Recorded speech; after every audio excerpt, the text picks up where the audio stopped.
মালদার মোথাবাড়ি থানা এলাকায় এক মহিলার উপর হামলার অভিযোগ উঠেছে। অভিযোগ, স্থানীয় এক আত্মীয় জোর করে বাড়িতে ঢুকে তাকে শারীরিকভাবে হেনস্থা করার চেষ্টা করেন। বাধা দিলে ধারালো বস্তু দিয়ে আঘাত করা হয়। গুরুতর আহত অবস্থায় ওই মহিলাকে মালদা মেডিকেল কলেজ হাসপাতালে ভর্তি করা হয়। মহিলার পরিবারের অভিযোগ, তারা থানায় জানিয়েও কোনো ব্যবস্থা পাননি। বাধ্য হয়ে পুলিশ সুপারের দ্বারস্থ হয়েছেন তারা। এই ঘটনা নিয়ে রাজনৈতিক প্রতিক্রিয়া শুরু হয়েছে।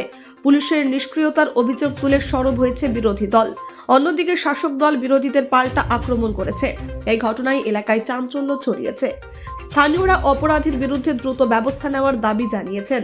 প্রশাসনের পক্ষ থেকে এখনো কোনো প্রতিক্রিয়া পাওয়া যায়নি। ব্যুরো রিপোর্ট, নির্ভীক বার্তা। আমি রাত্রের সময় ঘুমিয়েছিলাম। জাহিদুল শেখ এসে আমার পা বাঁধছিল, আমার কাপড় চোপড় সব খুলে ফেলে দিল। আমাকে বলছে কি তোকে করব, ওটার জন্য আমি ওকে করলাম। তো আমাকে দাও ঝেড়ে পালিয়ে গেল।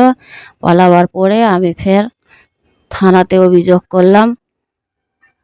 করে আবার ফের আমি হসপিটালে 8 দিন ভর্তিও ছিলাম।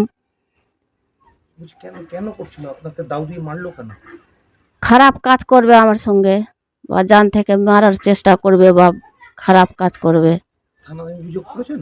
থানাতে অভিযোগ করেছি। পুলিশ এখনো কোনো ব্যবস্থা নিয়েছে? না, ব্যবস্থা তো লাইনি। তারপরে আপনি কার কাছে অভিযোগ? এসপির কাছে এসছি। কি চান আপনি? আমার একটা করে দিতে হবে ওকে।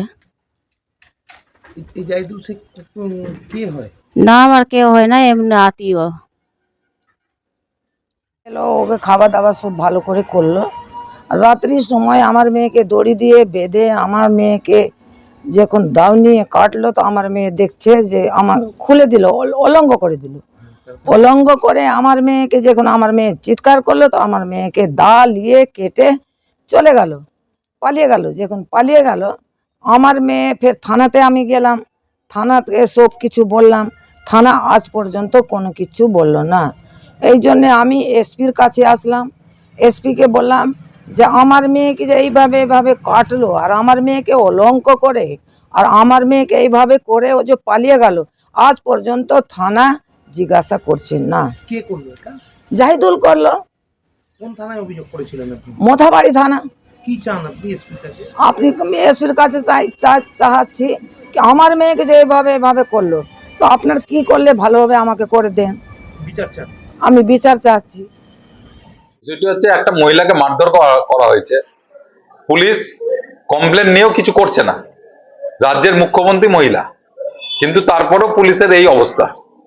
এর একটাই কারণ, আমরা বিভিন্ন জায়গায় দেখছি যে যাদের বিরুদ্ধে অভিযোগ আসছে তারা হয়তো বেশিরভাগই প্রত্যক্ষ বা পরোক্ষভাবে তৃণমূল দলের সঙ্গে যুক্ত, এবং স্বাভাবিকভাবে এই কারণে পুলিশ থানা কোনো স্টেপ নিচ্ছে না। বাধ্য হয়ে সেই মহিলাকে এসপি অফিসে আসতে হচ্ছে এবং বারে বারে ঘুরতে হচ্ছে। তো আমাদের জেলায় গত কয়েক মাস ধরে আমরা যেটা দেখছি, তৃণমূলের গোষ্ঠীদ্বন্দ্বে একটা নেতৃত্ব আরেকটা নেতৃত্বকে খুন করছে, বিভিন্ন জায়গায় বোমা পাওয়া যাচ্ছে। মানে সারা জেলার ল অ্যান্ড অর্ডারটা একবারে বিপর্যয় অবস্থার দিকে গেছে। সঠিক জায়গায় কমপ্লেন করলে বাংলার পুলিশ, মালদার পুলিশ অত্যন্ত সক্রিয়। আপনারা রেস্ট অ্যাসিওর থাকুন, সঠিক প্ল্যাটফর্মে কমপ্লেন যাওয়ার সঙ্গে সঙ্গে police will take action according to the law. আর বিজেপি কি অভিযোগ বলছে বা অভিযোগ করছে, এদের পার্টিটা হচ্ছে অভিযোগ পার্টি। নিজেরা উন্নাওয়ে তাকান, হাতরাসে তাকান, মণিপুরে তাকান, শিডিউল ট্রাইব মহিলাদেরকে উলঙ্গ করে ঘোরানো হচ্ছে, আর এখানে মহিলাদেরকে নিয়ে কথা বলছে। লজ্জা লাগে না বিজেপির? যে বিজেপি অপরাধী যারা বিজেপি শাসিত রাজ্যগুলোতে, সমস্ত অপরাধীদেরকে, যারা কুখ্যাত অপরাধী তাদেরকে ফুলের মালা দিয়ে বরণ করে, আর বাংলায় মুখ্যমন্ত্রী মমতা বন্দ্যোপাধ্যায়ের নেতৃত্বে তাদের স্থান হচ্ছে কারাগারে। কাজে বিজেপি কম কথা বলে বাংলা ছেড়ে বাংলার মানুষ প্রমাণ করেছে এই বাংলা তৃণমূল কংগ্রেসের বাংলা, বাংলা বিরোধীদেরকে বিসর্জন দিয়েছে। Thank you.